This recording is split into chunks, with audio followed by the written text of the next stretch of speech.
आंदोलनाचा आजचा दिवस हा एका अर्थाने ऐतिहासिक दिवस आहे।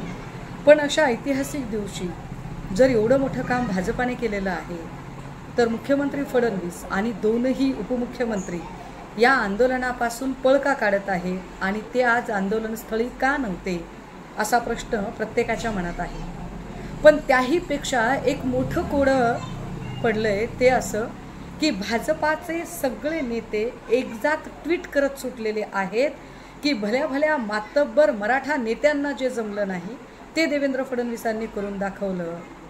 भाजप नेते नेमके कुणाबद्दल बोलत आहेत? वाशीमध्ये आंदोलकांच्या समोर छत्रपती शिवरायांच्या पायाची शपथ घेऊन शब्द न पाळणाऱ्या,